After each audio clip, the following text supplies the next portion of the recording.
Welcome to the Better Together Here podcast with your hosts Devin and Ashley, helping you make the most of your time in New York City. Hey everyone, and welcome to today's episode of the Better Together Here podcast. My name is Devin. And my name is Ashley. And in today's episode, we are going to give you a guide to coming to New York City during Thanksgiving. We're going to give you information about the parade, where to watch, timing. We're going to talk about other things to do in New York City on Thanksgiving weekend, places to eat if you don't want to cook or you just want to go out for your Thanksgiving dinner, and places to get desserts as well. And also one of our favorite, you'll have to check it out, segments we've ever done so far. So make sure you stick around for that. Quick note, our next episode after this, we usually publish on Tuesday mornings. It might be a day or two late because we are going to be doing an episode about all things Christmas in New York. And we have my mom and aunt coming into town, and we are going to be exploring all the New York City Christmas things. And we want to give you more in-depth analysis after we have done that with my family that will be in town. So be aware that episode will come out. It might be a little bit later than it normally is, but it will be a good one. Okay, so now let's dive into Thanksgiving in New York. The first thing most people think of when they hear Thanksgiving in New York City is the Macy's Day Parade. The Macy's Day Parade has actually been around since 1924, which makes it one of the longest running parades in the United States. It has also been televised nationally since 1953. The Macy's Day Parade is also not like your average parade. The Macy's Day Parade always has different celebrity, musical performances. There's local marching bands that are involved. There's also a bunch of really giant blown up balloon animals and characters that are being floated down the small streets of Manhattan, which is quite a sight to see. Yeah, let's actually talk about those balloons first, because this is one piece of the Macy's Day Parade that I didn't really know about until living here and until kind of doing a little bit more research. One very unique thing that you can do if you happen to be in New York City the day before Thanksgiving is that you can go and watch where they actually inflate the giant balloons that they use in the Thanksgiving Day Parade. So this is a really cool thing to do, especially if you're coming and watching the parade with kids. They have really cool characters, usually more geared towards children. They have the Pillsbury Doughman. They have some Nintendo characters. They have Snoopy. And actually 6 new characters this year. We'll read those real quick. Minnie Mouse, Marshall from Paw Patrol. Every kid loves Paw Patrol. And many adults. Extraordinary Noorah with the Elf on the Shelf. I don't even know what that is. I'm sure people with kids do. Gabby from Gabby's Dollhouse. Also never heard of that. Goku from Dragon Ball, and Spider-Man. So new characters this year. A Spider-Man balloon. That's pretty dope. That's pretty on brand with New York. To see a giant Spider-Man hooked up to little strings floating through Manhattan. But that's awesome. Is he going to be shooting webs, and the webs are the strings that people are holding? Hopefully. If not, they really missed an opportunity. I mean, it's 2024. If we're getting people to space, we should get that. Well, there's a lot of things that we apparently can't do, but we can get people to space. We can't send file sizes larger than a gigabyte on an email, but we can send people to space. Our priorities are out of whack. So there better be good. There better be good balloons. Spider-Man. Special effects. So you do have to enter through security. It's not a just go stand wherever and get right up close to the balloons, but you are pretty close to them as they're inflating them. It's fun because you get a much closer view than you will get anywhere else on actual parade day. It probably will be crowded, but not nearly as crowded as the parade itself. If you want to do this, you go enter through security at 72nd Street and Columbus Avenue. And as a note for all of these things that we're talking about, if you want to get the most up-to-date and in-depth and correct information, we will have an article on our website, but I also recommend going to, there's on Macy's.com, they have all this information as well lined out with the parade route, all the things that we're going to cover. Okay, so let's talk about that. Let's talk about the parade route itself. So before we talk about kind of where is or isn't a good spot to stand and watch, we're just going to tell you where it starts. So it starts on the Upper West Side on Central Park West near 77th Street. It starts at 8:30 a.m. The route is 2.5 miles long, so there is plenty of space, but again, we'll talk about this. It's going to be crowded. The parade then goes down, so it goes down Central Park West. It turns on to Central Park South, and it's on there just for a few blocks until it gets to 6th Avenue, and then it turns down 6th Ave. 6th Ave is the longest stretch and kind of the main stretch that most people think of. It goes all the way from basically Central Park south on 6th Avenue all the way down to 34th Street. So that's kind of the main drag. That's where a lot of the performers are. The announcers and the hosts are somewhere down, I think, on like in the 40th Street area. And then it ends at Macy's Herald Square, which I think a lot of people maybe don't realize that if you just casually watch the parade. But yeah, it actually goes and ends at Macy's Herald Square. So it runs from 8:30 a.m. to noon. And be aware, it ends. It's very prompt. Everything they do is very prompt. We went last year and we were a little bit late getting out the door with some friends. And I don't think we showed up to the street till what, like 11:15 or 11:30? We only saw like 15 minutes of it, maybe. Yeah, we were like, oh, it'll go a lot longer, and it was done right on time. So be aware of that. The question most people wonder is where to watch. Let's clarify something here. No matter where you go, there will be people, it will be crowded, and it might be hard for you to see. Like, curb your expectations and know that it's going to be crowded no matter where you go. Yeah, for sure. So if you are wanting to be like right up along the barricades, so all of 6th, like the entire parade route, it's barricaded. So, you can't get on the actual street and you can't cross. So be aware if you're trying to maneuver and get places, it can be challenging. But people who are trying to get up to the barricades and be right along the parade route, some people are getting there as early as like 5, 6, 7 in the morning and waiting in the cold for a couple hours. So again, just talking about expectations, if that's you and that's what you want to do, great. But if you're like, oh, I just want to roll out around 9, 10 o'clock and see how close I can get, know that there will be people who have been standing there for hours and you're not going to be able to get right up to the barricades in most instances. Even if you aren't right next to the barricade, and even if you're, 20 people back from the barricades, you're going to be able to see all the balloons because they're so high up. And you can even see a lot of the floats that go by because a lot of the floats are also elevated and have, things built on top of them. So they're higher up. But like the actual performers and any of like the marching bands that Ashley mentioned, probably not going to be able to see them unless you are very close to the barricades. But I will say, this is the type of parade where like you don't need to be at the front. Yeah. Even a partial view of this parade is still going to be something special that you're going to remember for a long time. So for our recommendations for the 2 best places to view the parade, the first one, and this is for sure going to be your best option, is along Central Park West. Most people in their mind, they're like, oh, Macy's Day Parade, 6th Avenue. I'm going to go to 6th Avenue. And that's where a good chunk of people go, especially more tourists. And so it's going to be more crowded. So that makes the Upper West Side a great option. If you can, so it starts along Central Park West. So they'll have barricades on both sides, which that means it butts up against the park.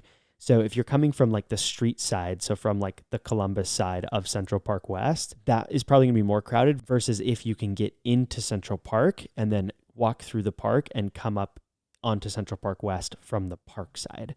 It's less crowded because it takes a little bit more work to get there because, again, Central Park South is closed, Central Park West is closed. So you've got that whole kind of bottom left chunk of Central Park is inaccessible. So to do this, you either have to go all the way up to roughly like 86th Street, come into the park and then walk down, or come in from the east side of the park and walk all the way west across the park, which it's not a huge deal. You can do all of that in, with 20 to 30 minutes of walking, but know that you're not gonna be able to just pop into the park and you're not gonna be able to get across from the Upper West Side into the park if you're along the parade route. So just to summarize that again, if you want to get into the park to watch, which we think is the best spot to watch, you need to go on the west side on 86th Street and enter the park, or enter the park from the east side. And walk across to the west side. And that'll probably be your spot with the least amount of crowds. Again, there will still be people, but it'll probably be the least crowded. Another spot that we like is along 57th Street and 6th Avenue.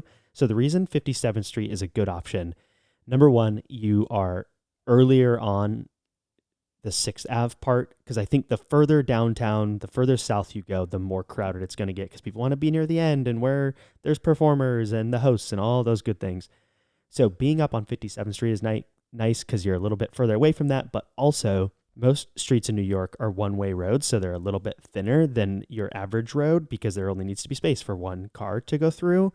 57th Street is a two-way street, which means the street is naturally much wider, which just gives more space for people to fan out and not have it feel as crowded. Specifically as 2 lanes going each way. Right. So it's much wider than an average New York City street. So if you can come from, and we think the west side is usually a little bit easier, but again, it just kind of depends on where you're coming from and subway routes and where you're able to get off. But like, for example, you could take the NQRW train from Times Square or wherever you're staying, get off on the 57th Street exit, and then just kind of walk straight towards 6th Avenue, and you should be able to get a decent spot. It's still going to be crowds. It's still going to be busy, but we've had good success there. We don't have any personal recommendations for others. Just know, again, the further downtown you go, the more crowded it's going to be. We tried along 7th Avenue and Central Park South one year, and we really couldn't find a great spot. It was much more crowded than we wanted. I do want to include this a little bit as a joke. So as I was like reading online on forums and places like Reddit, this question's been asked a million times. Where should I watch the Macy's Day Parade? Where's the best place to watch? And almost without fail, one of the top answers is at home on your couch. So just be aware. Again, it is an amazing experience. If you care more about seeing all the floats and seeing everything and having like the detailed view, you either need to get up very early and get to the front of the barricades, or watch on a TV or somewhere where you can actually just see it if that's what you care about. But if you're coming in one time and you might not be in New York again, it is an experience worth trying. I will put a pretty strong plug in for the counter argument to that of, if you're in New York City for Thanksgiving, I think you should go see at least some of the Thanksgiving Day Parade. Even if you're there for 15 minutes and then you go and do something else or watch the rest of it from your hotel room. But I would try to see some of it. I remember my first time coming to New York City. I was 10 years old, and I remember the Macy's Day Parade being an absolute highlight of my trip. And I remember it was the first time I had ever seen like a celebrity in person. I saw the Beach Boys roll by on a float, which was crazy. Wow. Really cool. I think Mariah Carey was on a float as well. She was already getting people in the Christmas vibe. Yeah. I mean, she starts taking over the world at Thanksgiving time. That's true. This is like her moment to start shining. Exactly. Every year. And it really is like a unique, fun experience. And when you're a kid, you already like parades, and this is the biggest, wildest, most famous parade, at least in the United States. So especially if you're coming with kids, like, get up early, get a spot, put the kids on your shoulders. Yeah. Go to the parade. And then, like Ashley was saying, if you get a couple hours, you can still go back to a hotel or wherever and see the TV version and get like the up close stuff, all that stuff. Okay, one last little pro tip for this before we move on from the parade. This might be more difficult if you are traveling, but if you have the opportunity or the means somehow to bring some type of step stool or a ladder or anything that is going to give you elevated height, you should try that. Obviously, you don't want to just set up a ladder in like the middle of a crowd, but what we've done in the past is we've brought a step stool from our house and found like a spot up against a building and set the step stool up and then stood on the step stool, literally butted up against a building so we weren't blocking anybody, but then we could see the parade perfectly. So if you're traveling here, I don't think you can fit a step stool in your carry-on, but I don't know, you can get creative. Yeah, if you see a folding chair lying around, bring that with you. There's always random chairs just sitting on the streets of New York in garbage piles. You it might be your lucky day. It might be your lucky day. One man's trash is another man's elevated Thanksgiving Day parade stool. One man's elevated view of the parade. Okay, so that's the parade. It's a very fun experience. Hopefully that gives you a good insight on what to expect. All right, and that leads us to this episode's You'll Have to Check It Out segment. The next stop is the New York Public Library Stephen A. Schwartzman Building. All right, we've talked about this briefly on other episodes when we've talked about free things to do or free date ideas. So I had gone once before to just study in the library, and I was kind of in work mode, and so I wasn't really like exploring, but I was like, wow, this is a beautiful building. But just a few weeks ago, we went with my dad and sister who were in town, and wow, this building is unbelievable. Like, you hear public library and you think, cool, like a bunch of books. That's nice. Like, this is not just a library. This is like a piece of history. It is one of the most beautiful buildings, like the architecture is phenomenal. Arguably one of the best that I've been to in New York, especially for getting in for free and not having to spend $1. Absolutely beautiful building. The architecture of this building is absolutely gorgeous. Really, truthfully, walking around in there and seeing like the beautiful, intricate paintings on the ceiling reminded me of the Sistine Chapel in the Vatican. It was absolutely insane. So pretty. And it's completely free to go in there and walk around and explore. So there's a lot of things that they have different exhibits and kind of things that you can do. The two highlights for us, well, I guess three. First off, there's the Rose Main Reading Room. So this is a massive room with like, I think, what was it, 50, 60 foot ceiling. I mean, it looks like you're in the Great Hall in Hogwarts.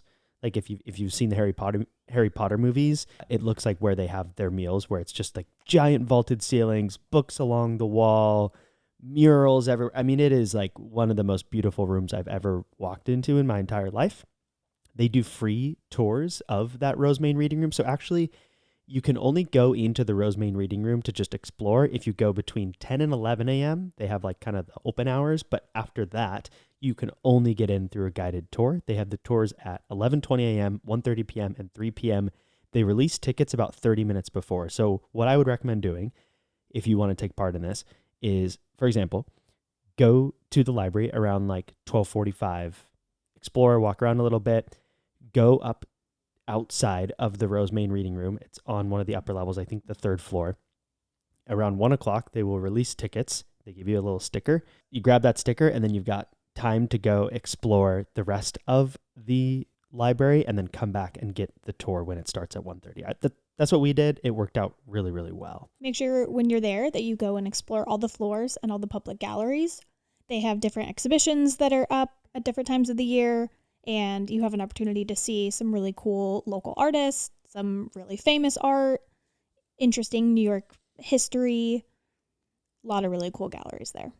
Arguably our favorite part, though, of the Stephen A. Schwarzman building was the Polanski exhibition of the New York Public Library's treasures. This is pieces of history that you will not find anywhere else in one pretty small room, it's just full of art, history, New York history, history of the world, beautiful plaques that kind of explain everything and give you context.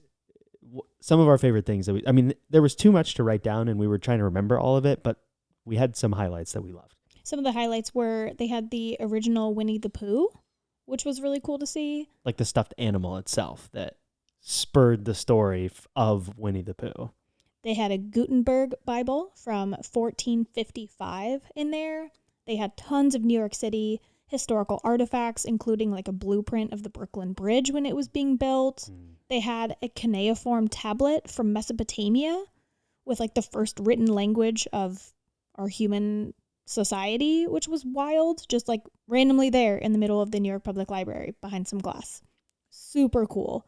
Just walk around and find something fun. There also is a very fun gift shop. You don't have to spend anything. You don't have to buy anything, but they do have some really cool your classics like magnets and postcards and cheap things where you could go spend a couple bucks and buy something from this gift shop. But they also have a ton of different like books and pieces of art and all kinds of fun things in the gift shop. There's a little cafe in there. You can grab a cup of coffee, a little bite if you want. So definitely make sure that you check out the New York Public Library Stephen A. Schwarzman building. This is on Fifth Ave. It's right by Bryant Park. So if you are going to go check out Bryant Park as well, you could do this kind of in one go. Okay, one quick note too, before we close out the segment, is just a block from the Stephen A. Schwarzman building, there is another New York Public Library branch that actually has public access to a rooftop. I think it's on like the 12th floor. It's really high up. So you can also go check that out. They're all right in the same area, Bryant Park, the Stephen A. Schwarzman building, and the other location for the New York Public Library. So that's this episode's You'll Have to Check It Out segment, the New York Public Library Stephen A. Schwarzman building. And now back to Thanksgiving in New York. Stand clear of the closing doors, please. If you are visiting New York City around Thanksgiving, you are probably not planning on cooking a meal in your hotel, and so you've got to find somewhere to have a wonderful Thanksgiving dinner. We're going to talk about a few highlights of places that we have found online and from talking to different people. the main note here, and by the time this episode comes out, it'll be 2 days before Thanksgiving, so this might not even help you a whole lot for this specific thing, but get a reservation. Most of these restaurants will fill up quickly. You're going to struggle to walk into restaurants on Thanksgiving evening, especially if you're trying to find somewhere that does like a Thanksgiving specific dinner. So think ahead, get a reservation, do some research, and confirm your spot before going. Most of these restaurants on Thanksgiving, they're going to do like a prefixed Thanksgiving dinner with all-in pricing. Most of them are around $100 roughly per person, but that's going to give you, the whole Thanksgiving spread done for you. No cooking, no cleaning, no dishes. You just go in, eat, have an amazing time, and are on your way. All right, so a few that we found in our research, our friend T, his family is coming into town for Thanksgiving this year, and they are going to Bubby's, which is on almost every Thanksgiving dinner New York City list that you will find online. He also mentioned that he was considering Duke Ellington as an option. A few others that we have been to, not necessarily for their Thanksgiving special, but we can vouch for the quality of the food itself. One is Italy. We've talked about Italy before, as you'll have to check it out.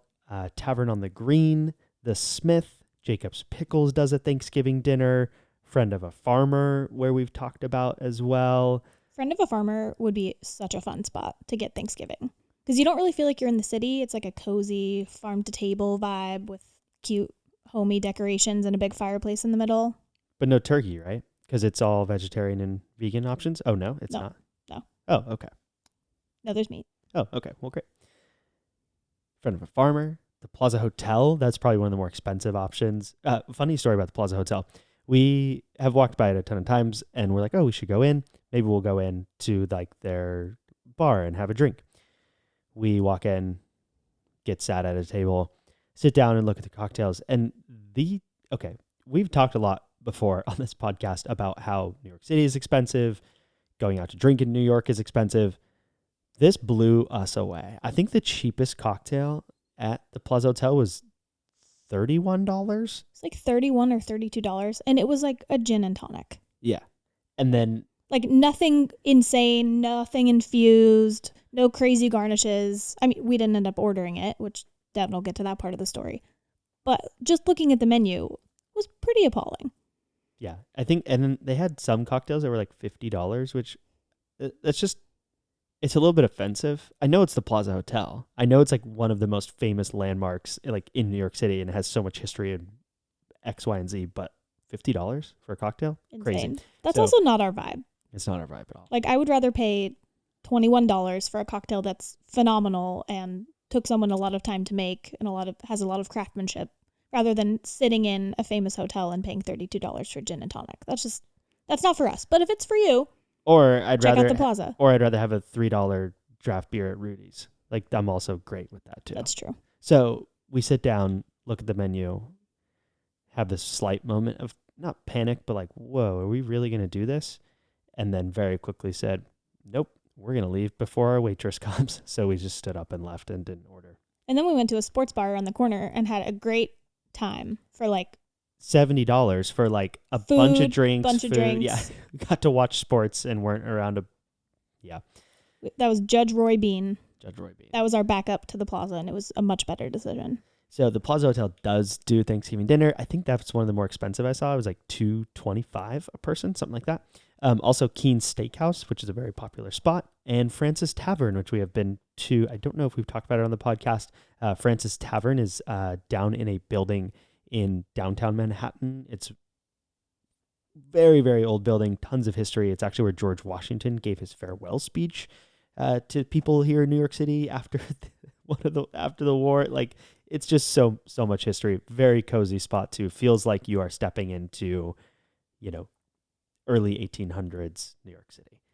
One note about Keen's that Devin mentioned is, I don't know if you guys know who Allison Roman is, but Allison Roman, she's my favorite YouTube chef, food writer. She thinks that Keen's is the best steakhouse in the city, and I believe everything that she says. I haven't been there yet, but if Allison Roman thinks that Keen's is the best steakhouse in the city, I'm sure they have an incredible Thanksgiving spread as well. And a couple other spots on the list. We haven't personally been to these, but they came up very often on in our research. Hearth, the Palm, Delmonico's were a few that came up very, very often. And a lot of people talked about just going to any classic diner. A lot of diners will have like a more basic option. And if you're in a pinch and you're not able to like get a reservation, you could probably pop into a diner and get some type of Thanksgiving-ish type meal. But again, get a reservation, clarify beforehand what's on the menu, because a lot of them, it's not like I want stuffing and I want cranberry and I want dark turkey. It's you're going in, you're paying the price, and they're bringing it out to you, and that's what you're getting. So just be aware of that. Also, this is not Thanksgiving dinner, but if you want something Thanksgiving themed, if you go to Lenwich, which is a very popular sandwich spot around New York City, they do have a Thanksgiving style sandwich that has stuffing and cranberry sauce and thick turkey. Love really some cranberry good. sauce on a sandwich. That's amazing. So if you want to get in the Thanksgiving spirit with a little Sammy, head over to Lenwich. Okay, we're also going to talk about places to get pie or dessert in New York City. So we initially included this thinking like, oh, you might want to go get a slice of pie on Thanksgiving, or you're looking for a dessert. Let's just be upfront here. Every place, and this is just a good note generally for when you're coming to New York City on a holiday, especially one like Thanksgiving, verify before you go somewhere, especially if you have to like go get on a train to go get there. Like, make sure beforehand that they, number one, have what you want, and number two, that they're open. Just because like a lot of places are closed on Thursday, some are closed on Friday. Like it makes this all a little bit more challenging. Ashley can speak to this because she did a lot of research for this section. When I was doing research about places to get pie on Thanksgiving, I was finding a lot of awesome little pie shops and was going to recommend them. And I'm glad I called first, because most of the specific pie shops in New York City do not sell pie by the slice. You have to pre-order like a $45 pie beforehand and then go and pick it up on Thanksgiving. They're not doing by the slice service the week of Thanksgiving, because I'm sure they make much more money just making whole pies for people to bring to their Thanksgiving dinners. I will say you can definitely find really good pie in the city, but I would try to avoid anywhere that's a pie-specific bakery, just because they might only be selling whole pies. And if you want to go, just call ahead and just make sure. However, we did find some good places that you can go to, one of which being Magnolia Bakery. We've talked about Magnolia Bakery before. It's one of the more famous bakeries in New York City. They're really known for their cupcakes and their banana pudding, but they also, everything I've had there has been great, and they make really good pie, and they do sell it by the slice the week of Thanksgiving. So if you want to go get a slice of pie, there are several Magnolia bakeries all over the city, and that would be a good spot for you to go to get a good slice of pie. Another one we have on the list here is Little Pie Company. We have had pie from here before. It was good option. Like Ashley mentioned, they only do whole pies on Thanksgiving, and you need to call ahead, so just be aware of that. Petey's Pie Company, similar thing, only whole pies, but they have good options like strawberry rhubarb, apple, New York sour cherry, lots of different bakeries. I think if you're just like, you're out after Thanksgiving dinner and maybe you only had a little bit of dessert, or you just want another one, you might struggle if you're just searching pie, but if you search dessert in Google Maps or wherever, then you'll probably have a good option. You'll have something that will work for you. A couple that kind of go along with that, like we mentioned, Magnolia, but then also Junior's. Junior's is a pretty popular cheesecake spot, but they'll probably have some pie and other dessert options as well. And they have multiple locations in the Manhattan, Midtown areas as well, if that's where you're staying. So I would also add, I would assume, I'm not positive, so you guys are going to have to do a little bit of your own research here, but I would assume that most little like pop-in, grab-and-go bakeries are going to be making and selling slices of pie the week of Thanksgiving. So if your hotel is downtown and there's a cute bakery next door, just pop in and see if they have pie, or call ahead and see if they have pie. Or at a minimum, they probably have Thanksgiving-themed or like very fall-themed sweet treats, like ginger snap. It's like the It's least like your main Thanksgiving thing ever, but that's what came to mind. Okay, you get what we mean though. All right. Like a ginger snap. Last thing we're going to talk about is other things to do in New York City on Thanksgiving weekend, because yes, most people thinking about the parade, they're thinking about food, but then you've got Friday and Saturday and Sunday, all these different days to go do things. Okay, so here's a few ideas of what you can do. First off, we have done an episode called 21 Free Things to Do in New York City. be sure to check that out. That's a great option. It's going to give you all kinds of different ideas just for general exploration of New York City. Might not be Thanksgiving specific, but great ideas there. Of course, if this is up your wheelhouse, Black Friday shopping. New York City has so much shopping. Every store or every brand has not every brand, obviously, but most brands that have a flagship store in New York City. Some of the popular spots where you're going to see some of these really, really big stores, the flagship ones, are going to be on Fifth Avenue, in Soho. Those are probably where you're going to see some of those more flagship and kind of unique stores, Fifth Ave and Soho. But there's tons of other shopping areas, including Columbus Circle has a mall, Brookfield Place has a mall, Hudson Yards has a mall. There's tons of shopping spots. Yeah, if you're somebody that likes to get your Christmas shopping done on Black Friday, I cannot think of a better place for you to do all of that than in New York City. Because, like Devin said, pretty much every brand has a store here. And there's something about going in person and picking out your own things. But just know it's Black Friday and it's New York City. It's going to be super busy. But if that doesn't bother you, go get your Black Friday shopping done. If you don't want to go shopping, the day after Thanksgiving, that same Black Friday, the New York City Parks is actually putting on some hikes throughout each borough. Most of them are on Friday. I think you just have to register beforehand. They're free, but they're in, I think they have one in each borough. Explore New York City's parks and just be walking off some of those Thanksgiving calories. Another thing that you can do, and this is kind of where we'll focus the rest of this segment, is just the holiday things are starting already. So they've already started. We're recording this, the week before Thanksgiving.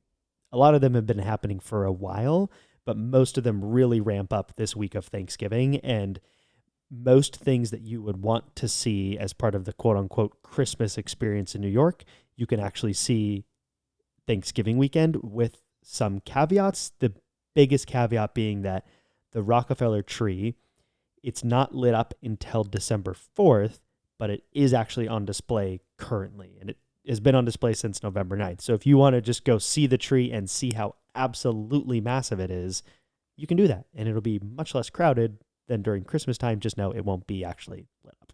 Also, if you're going to Rockefeller Center, I didn't know that ice skating is already happening in Rockefeller Center as well. So if that's on your New York City bucket list for wintertime, you could knock that out when you're here for Thanksgiving. Although, quick note on that, with some research we've done recently, because again, my mom and Ann are coming into town. We're doing a lot of the Christmassy things. We are actually going ice skating in Central Park because it is much cheaper and much more flexible in regards to like timing and availability than Rockefeller. Again, different experience because you're not in Rockefeller Center ice skating, but just know that that is another option. Similarly, there is ice skating at Bryant Park, which also has a holiday market. So there are a ton of different holiday markets in New York City. Some of the more popular ones, Bryant Park, like we mentioned, Columbus Circle has its own, Union Square has one, and you'll just find them in a lot of different little random pockets where it might be a little block that they've converted into a little holiday market where they're selling different holiday decor, and a lot of it is just kind of pop-up shops. The holiday markets are also a good spot to go and get some hot apple cider, hot chocolate. A lot of the markets have really good food options and a great unique spot to find holiday gifts for people or a gift for yourself. Great option. Another thing that you should do, and on that note, with Bryant, like holiday market at Bryant Park, you could go check that out. You could go to the Stephen A. Schwartzman building all in one go. Like those are right next to each other, so you can kind of do a lot of this at once. And it's actually not that far from Rockefeller Center as well, so you can kind of do a lot of that in one go. Another thing that you can do is just kind of check out the holiday window decor. There's a ton of it along Fifth Avenue. There is a lot of it down near Macy's. Be aware, you will probably not want to go down near Herald Square on Thanksgiving or the day before.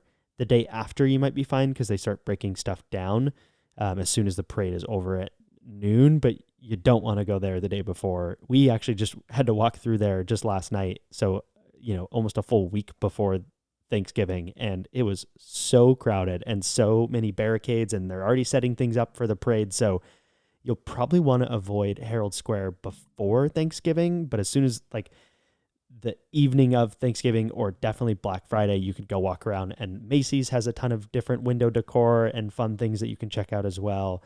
So that's another area that you can do that. Another Christmassy thing that you can do to get in the Christmas spirit is go see the Radio City Rockettes. They perform the Christmas Spectacular at Radio City Music Hall, and that starts November 8th, I believe, and goes all the way to January 5th. And I think they usually have like anywhere from 3 to 5 performances per day. Yeah, they're really working. They really are. So you can there will definitely be availability for that. Radio City is a beautiful place to go and watch a show, and I really like the Christmas Spectacular. I've enjoyed it every time we've seen it, and it's a great way to get in the Christmas spirit, in my opinion. Agreed. We would be remiss to not talk about our favorite place in all of Manhattan as part of your things to do in New York City during Thanksgiving weekend, and that is Central Park. The fall colors are still here. They're still lingering around a little bit. It's been a much warmer fall/early winter than previous years, and so there are definitely some beautiful colors still lingering. You can still go see some of the trees.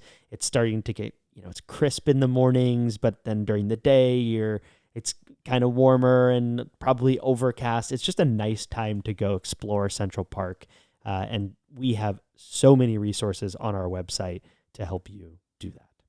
All right, this was a bit of a longer episode, but we felt that there were a lot of details worth going into, because if this is important to you, specifically going to the parade, we hope that you have a good understanding of how you can do that successfully and have the best time possible.